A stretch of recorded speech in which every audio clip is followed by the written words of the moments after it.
अब हमने बात की थी कि हमारी बॉडी का एक मेजर पोर्शन कार्बन है, और लाइफ, हमारी जो लाइफ है इसको हम कहते हैं कि ये कार्बन बेस्ड लाइफ है। कार्बन बेस्ड से मुराद ये है कि हम सब की बॉडी का मेजर पोर्शन कार्बन के कंपाउंड से बना हुआ है, और कार्बन इतना ज्यादा अहम है कि हमने दूसरे सितारों, दूसरे सैयारों पर भी लिविंग ऑर्गेनिज्म ढूंढने हो तो हम कोशिश करते हैं कि हमें वहां पर कार्बन मिल जाए। ठीक है, कार्बन के कंपाउंड, मसलन मरीख के ऊपर जो वहां पर रोवर भेजे गए, रोबोट्स भेजे गए, तो वहां पर वो पत्थरों में ड्रिल करके वहां पे कार्बन के कंपाउंड्स ढूंढते हैं कि क्या उन पत्थरों में कार्बन के कंपाउंड्स मौजूद हैं। अगर कार्बन के कंपाउंड्स मौजूद हैं तो इसका मतलब ये हो सकता है कि वहां पर पहले कभी लिविंग ऑर्गेनिजम्स मौजूद थे। ठीक है, तो कार्बन एक इंतहाई इंपॉर्टेंट केमिकल है जिसकी वजह से जमीन पर जिंदगी मुमकिन है। तो उसके बारे में बात करेंगे। तमाम ऑर्गेनिक मॉलिक्यूल्स के अंदर एक बुनियादी जरूरत कार्बन है।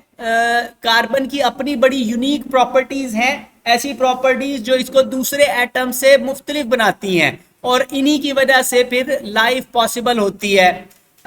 कार्बन कोवेलेंट बॉन्ड बना सकता है 4 और एलिमेंट्स के साथ। ठीक है, कोवेलेंट बॉन्ड होता है जहां पर इलेक्ट्रॉन्स की शेयरिंग हो रही हो, आपस में एक दूसरे के साथ वो मिल बांट के रखें। ठीक है, तो इलेक्ट्रॉन पेयर की शेयरिंग हो रही होती है, और खास बात उसमें यह भी है कि फिर वो जो बॉन्ड बनता है उसके अंदर काफी ज्यादा मिकदार में एनर्जी स्टोर हो सकती है।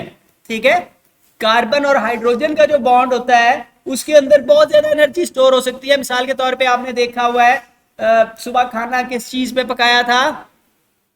गैस। कौन सी गैस? मीथेन में क्या होता है? कार्बन और हाइड्रोजन। क्या फार्मूला है? CH4। 4 हाइड्रोजन जुड़े हुए हैं एक कार्बन के साथ, और उसकी वजह से उसके अंदर काफी ज्यादा एनर्जी है। ठीक है, और उस एनर्जी को आप इस्तेमाल करते हैं जब आप उसे जलाते हैं, वो बॉन्ड टूटते हैं, उन बॉन्ड्स के अंदर स्टोर्ड एनर्जी बाहर रिलीज होती है जो आपको आग और हरारत की फॉर्म में नजर आती है, और उससे आप खाना बना सकते हैं। तो कार्बन और हाइड्रोजन के बॉन्ड्स एक बड़ी मिकदार में एनर्जी को स्टोर कर सकते हैं, जो हमें भी, हम बॉडी के अंदर भी फिर इस प्रॉपर्टी को इस्तेमाल करते हैं। कार्बन की खास बात यह है कि ये एक टेट्रावेलेंट कंपाउंड है, गरचे और भी टेट्रावेलेंट कंपाउंड्स हैं, लेकिन उनका मसला ये है कि वो किसी दूसरे एटम के साथ जल्दी दोस्ती नहीं करते। उनकी दोस्तियां बड़ी सिलेक्टिव होती हैं कि वो किसी एटम के साथ जुड़ सकते हैं, किसी एटम के साथ नहीं जुड़ सकते। मसलन सिलिकॉन आपने देखा हुआ है, तो दूसरों के साथ नहीं जुड़ते। कार्बन की खास बात यह है कि ये 4 मुख्तलिफ एटम्स के साथ बॉन्ड बना सकता है, यानी कि इसने जिद नहीं लगाई कि मैंने सिर्फ ऑक्सीजन के साथ ही जुड़ना है या मैंने सिर्फ हाइड्रोजन के साथ ही जुड़ना है। इसको नाइट्रोजन के साथ भी जोड़ लें, इसको सल्फर के साथ भी जोड़ लें, इसको और कोई चीज ले आएंगे तो ये उसके साथ भी जुड़ जाएगा।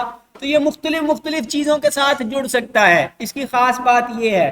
तो ये जब मुख्तलिफ चीजों के साथ जुड़ता है तो मुख्तलिफ तरह के कंपाउंड्स बनाता है, और स्टेबल टेट्राहीड्रल स्ट्रक्चर होता है इसका।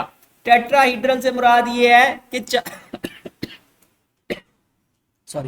कि 4 साइड्स होती हैं। ठीक है, टेट्राहीड्रल प्रिज्म देखी हुई है? सबने देखी हुई है? तो वो प्रिज्म जैसा इनका स्ट्रक्चर होता है, और स्टेबल स्ट्रक्चर है। स्टेबल से मुराद ये है कि आसानी से टूटता नहीं है, यानी कि अगर वो कंपाउंड पड़ा हुआ है, मिसाल के तौर पे ग्लूकोज है, तो ग्लूकोज को आप टेबल पे रख के छोड़ दें, 1000 साल भी यहाँ पर पड़ा जाए तो पड़ा रहे तो उसको कुछ भी नहीं होगा, वो ग्लूकोज का ग्लूकोज ही रहेगा। ठीक है, उसके मुकाबले में दूसरे बहुत सारे कंपाउंड ऐसे होते हैं जो इतने ज्यादा स्टेबल नहीं होते, वो पड़े पड़े खराब हो जाते हैं। तो कार्बन के कंपाउंड्स अमूमन उस तरह खराब नहीं होते, गरचे लिविंग ऑर्गेनिजम्स उनके साथ इंटरेक्ट करके उनको खराब कर सकते हैं। तो ये हाइड्रोजन के साथ जुड़ सकता है, ऑक्सीजन, नाइट्रोजन, सल्फर, फास्फोरस के साथ जुड़ सकता है, बहुत सारे मुख्तलिफ तरह के कंपाउंड्स के साथ जुड़ सकता है। और फिर कार्बन और हाइड्रोजन के कंपाउंड हैं तो उनमें एनर्जी स्टोर होगी, उसके बॉन्ड्स में एनर्जी स्टोर होगी, हमने बात की। कार्बन और ऑक्सीजन के बॉन्ड बनेंगे तो इनको हम कहते हैं glycosidic bond.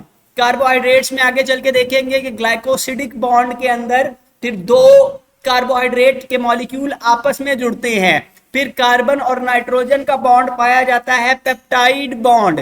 Peptide bond protein के अंदर पाए जाते हैं जहां पे दो अमीनो एसिड्स आपस में जुड़ते हैं। तो इस तरह ये मुख्तलिफ तरह के एटम्स में जो बॉन्ड बन रहे हैं ये आगे चल के इंपॉर्टेंट रोल प्ले करते हैं। फिर कार्बन बहुत सारे माइक्रो मॉलिक्यूल्स का हिस्सा है, मिसाल के तौर पे ग्लूकोज में पाया जाता है कार्बन। इसी तरह अमीनो एसिड्स हैं, इसी तरह फैटी एसिड्स हैं, अमीनो एसिड प्रोटीन बनाने में इन्वॉल्व होते हैं, फैटी एसिड्स आपके तेल चिकनाइयाँ वगैरह हैं। तो ये डायरेक्ट सोर्स होते हैं एनर्जी के, मसलन ग्लूकोज है डायरेक्ट सोर्स है आपकी बॉडी में एनर्जी का। इसी तरह लिपिड्स भी एनर्जी का सोर्स होते हैं। इसी तरह अब लेकिन जो ग्लूकोज के बॉन्ड हैं उनको इस तरह से एडजस्ट रखा हुआ है कि उनको जरूरत पड़ने पर तोड़ा भी जा सके। ये नहीं कि उसको तोड़ना बहुत ही मुश्किल हो जाए, अगर बहुत मुश्किल होगा तो फिर वो एनर्जी नहीं दे सकता।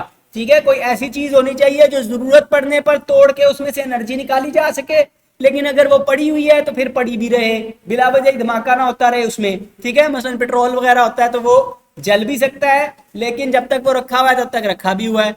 तो जरूरत पड़ने पर एनर्जी रिलीज करते हैं, मसलन एटीपी है हमारी बॉडी में एनर्जी रिलीज करने का काम करता है।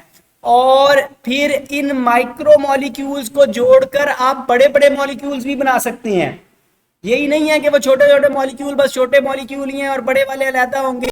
छोटे मॉलिक्यूल्स को जोड़कर जब आप बड़े मॉलिक्यूल्स बनाते हैं तो इनको हम कहते हैं मैक्रो मॉलिक्यूल्स। अब मैक्रो मॉलिक्यूल्स की एग्जांपल्स आपने चैप्टर नंबर 1 में भी पढ़ी हुई हैं, मिसाल के तौर पे सेलुलोज है, फैट्स हैं, प्रोटीन्स हैं।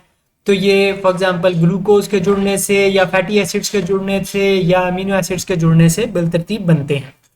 अब ये जो मैक्रो मॉलिक्यूल्स बन रहे हैं लाजमी नहीं है कि ये मॉलिक्यूल्स की चेन में अरेंज हों, सीधे सीधे बस जुड़ते जाएं तो फिर होगा, बल्कि क्या होता है कि कई दफ़ा रिंग लाइक स्ट्रक्चर्स बन रहे होते हैं, ब्रांचेस होती हैं, बेतहाशा डिफरेंट प्रोबेबिलिटीज हो सकती हैं जिनमें ये मॉलिक्यूल्स अरेंज होते हैं और इसकी वजह से फिर बहुत सारे मुख्तलिफ तरह के मॉलिक्यूल्स बनते हैं।